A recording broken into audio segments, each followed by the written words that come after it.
அனைவருக்கும் வணக்கம். ஸோ பகுதியா சரியா திருக்குறள். ஸோ நம்ம அதிகாரங்கள் படி ஒன்று ஒன்றா பார்த்துட்டு வரலாம். ஸோ ஒரு நாளைக்கு 5 திருக்குறள் விதமாக அப்படி பார்க்கலாம். சரியா 2 நாளைக்கு ஒரு அதிகாரத்தை கம்ப்ளீட் பண்ணலாம். ஸோ இன்றைக்கி இல்லறவியலிருந்து அன்புடைமை. சரியா ஸோ முதல் 5 திருக்குறள் இந்த கிளாஸில் பார்க்கலாம். ஸோ நாளைக்கு 5 குறள் பார்க்கலாம். ஓகேவா? கொஞ்சம் கொஞ்சமாக நம்ம எல்லாத்தையும் படிச்சுக்கலாம். சரிங்களா? ஸோ பார்க்கலாமா? அன்புடைமை. முதல் திருக்குறள் பாருங்கள். அன்பிற்கும் உண்டோ அடைக்கும் தாழ் ஆர்வலர் புன்கண்ணீர் பூசல் தரும் அப்படின்றார். சரியா? அன்பிற்கும் உண்டோ அடைக்கும் தாழ் ஆர்வலர் புன்கண்ணீர் பூசல் தரும். ஸோ அப்படின்னா என்ன? ஸோ அன்பிற்கும் உண்டோ அடைக்கும் தாழ்னா, ஸோ அன்பை டாப்பாக போட்டு அடைக்க முடியாது. சரியா? ஸோ ஆர்வலர் அன்புடையவர். சரியா? ஸோ அன்புடையவர் புன்கண்ணீர் பூசல் தரும்னா, இங்கே புன்கண்ணீருங்கிறது துன்பத்தை வெளிப்படுத்தக்கூடிய கண்ணீர்னு நம்ம பொருள் கொள்ளலாம். சரியா? பூசல் தரும்னா அன்பின் வெளிப்படும். சரியா? நம்ம அன்பு செலுத்தக்கூடிய ஒரு நபர் அவருடைய துன்பத்தை பார்த்து நம்ம கண்ணீர் சிந்துறோம் இல்லையா? ஸோ அது என்ன? அன்பின் வெளிப்பாடு தான். சரியா? அதுதான் அன்புடையவர் துன்பத்தை கண்டு நம்ம கண்ணீர் சிந்துதல்னு சொல்கிறாங்க.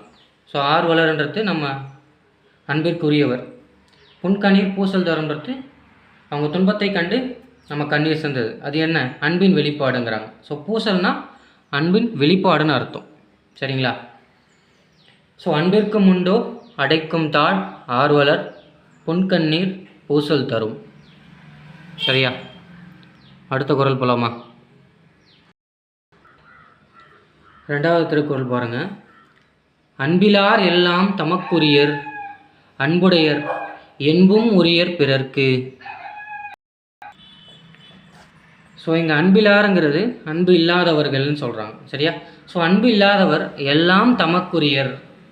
ஸோ அன்பு இல்லாத நபர் என்ன சொல்கிறாங்க? இது எல்லாமே எனக்கு தான், நான் யாருக்கும் எதுவும் தரமாட்டேன் அப்படிங்கிறாங்க. ஸோ அன்புடையார் அன்பு இருக்கிறவங்க என்பும் உரியர் பிறர்க்கு. என்பும்னா தன் உடல் பொருள் ஆவி எல்லாமே இல்லையா? ஸோ அன்பிலார் எல்லாம் தமக்குரியர் அன்புடையார் என்பும் உரியர் பிறர்க்கு. ஸோ அன்பு இருக்கிறவன் எல்லாம் எனக்கு தான்றான், அன்பு இல்லாதவன் எல்லாம் தனக்கு தான்றான், அன்பு இருக்கிறவன் நானே மற்றவங்களுக்காக தான்றான். சரியா? 3வது திருக்குறள். அன்போடு இயைந்த வழக்கென்ப ஆருயிர்க்கு என்போடு இயைந்த தொடர்பு. சரியா? ஸோ அன்போடு இயைந்த வழக்குனா வாழ்க்கை.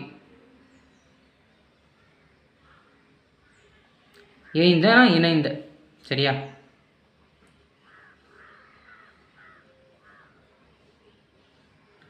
ஸோ அன்போடு இணைந்த வாழ்க்கைன்றது எப்படி இருக்கணுமா? ஆருயிருக்கு என்போடு இயைந்த தொடர்பு. என்போடுனா உடல். இந்த உயிர் எப்படி உடலோடு இணைந்து இருக்கோ இல்லையா? ஸோ அந்த அளவுக்கு வாழ்க்கை அன்போடு இணைந்து தான் இருக்கணும் அப்படின்னு சொல்கிறார். சரியா? ஸோ அன்போடு இயைந்த வழக்கென்ப ஆருயிருக்கு என்போடு இயைந்த தொடர்பு. இந்த உடல் எப்படி உயிரோட ஒன்று கலந்து இணைந்து இருக்கிறதோ அதே போல் வாழ்க்கை அன்போடு கலந்து இருக்க வேண்டும் அப்படின்னு சொல்கிறார். சரியா? 4வது திருக்குறள் பாருங்கள். அன்பு ஈனும் ஆர்வமுடைமை அது ஈனும் நட்பென்னும் நாடா சிறப்பு. சரியா? ஸோ அன்பு ஈனும்னா என்ன? தருதல். சரியா? அன்பு ஈனும் ஆர்வம்னா என்ன? விருப்பம். அன்பு ஈனும் ஆர்வம் உடைமை. சரியா? ஸோ ஒருத்தர் மேலே நம்ம அன்பு செலுத்துகிறோம் இல்லையா? ஸோ ஒருத்தர் மேலே அன்பு செலுத்தும் போது அது ஈனும் நட்பென்னும் நாடா சிறப்பு. சரியா? ஸோ ஒருத்தர் மேலே நம்ம அன்பு கொள்கிறோம். ஸோ அது நமக்கு நட்பாக திரும்பி வருது. சரியா? ஸோ நாடா சிறப்பு, நம்ம அந்த நட்பு வேணும் நம்ம நினைக்கல. சரியா? ஸோ நம்ம அன்பை கொடுக்குறோம், ஸோ அது நட்பாக திரும்பி வருது இல்லையா? ஒரு சிறப்பான நட்பு எதுனா இதுதான். சரியா? நட்பு வேணும், இவ்வளோ நம்ம நட்பு பாராட்டணும், அதால் ஒரு ஆராயத்தை அடையணும் அப்படிங்கிற எண்ணம் இல்லாமல் சாதாரணமாக ஒரு அன்பை செலுத்துறது அது நமக்கு தரும் நாடாத சிறப்பை தரும் அந்த அன்பு, அந்த நட்பாக மாறி. சரியா? ஸோ அன்பு ஈனும் ஆர்வமுடைமை அது ஈனும் நட்பென்னும் நாடா சிறப்பு. சரியா? நம்ம கொடுக்கக்கூடிய அன்பு அது திருப்பி தரும். அன்பு ஈனும், ஈனும்னா தருதல்னு படிச்சிருப்போம் இல்லையா? ஸோ அது நட்பென்னும் நாடாத சிறப்பை நம்மை அடையுங்கிறார். சரியா? ஸோ அன்பு ஈனும் ஆர்வமுடைமை அது ஈனும் நட்பென்னும் நாடா சிறப்பு. சரியா? ஸோ நாடாமல் வரக்கூடிய நட்பு தான் மிக உயர்ந்தது அப்படின்னு ஜெயகாந்தன் ஐயா கூட விளக்கம் கொடுத்துருப்பார் இந்த குறளுக்கு. 5வது திருக்குறள் பாருங்க. அன்புற்று அமர்ந்த வழக்கென்ப வையகத்து இன்புற்றார் எய்தும் சிறப்பு. அன்புற்று அமர்ந்த வழக்கென்ப வையகத்து இன்புற்றார் எய்தும் சிறப்பு. சரியா? வையகத்துனா என்ன? இந்த பூமி மீது. இன்புற்றார் அடையும் சிறப்பு, எய்தும்னா அடையும் இல்லையா? ஸோ இந்த பூமியில் இன்பம் அடைந்து சிறப்புற்று இருப்பவர்கள் யார்தான்? அன்புற்று அமர்ந்த, அன்போடு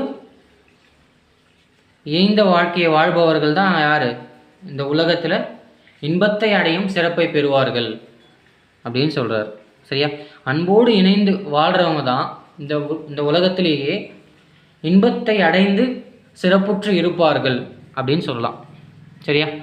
அன்புற்று அமர்ந்த வழக்கென்ப வையகத்து இன்புற்றார் எய்தும் சிறப்பு. இன்னொரு வாட்டி படிச்சிடலாமா? அன்பிற்கும் உண்டோ அடைக்கும் தாழ் ஆர்வலர் புன்கண்ணீர் பூசல் தரும். அன்பிலார் எல்லாம் தமக்குரியர் அன்புடையர் என்பும் உரியர் பிறர்க்கு. அன்போடு ஏய்ந்த வழக்கென்ப ஆருயிர்க்கு என்போடு ஏய்ந்த தொடர்பு. அன்பீனும் ஆர்வமுடைமை அது ஈனும் நட்பென்னும் நாடா சிறப்பு. அன்புற்று அமர்ந்த வழக்கென்ப வையகத்து இன்புற்றார் எய்தும் சிறப்பு. சரிங்களா? ஸோ டெய்லி ஒரு 10 minutes. ஓகேவா? ஸோ நெக்ஸ்ட்டு அடுத்த 5 குறளை நாளைக்கு பார்க்கலாம். நன்றி.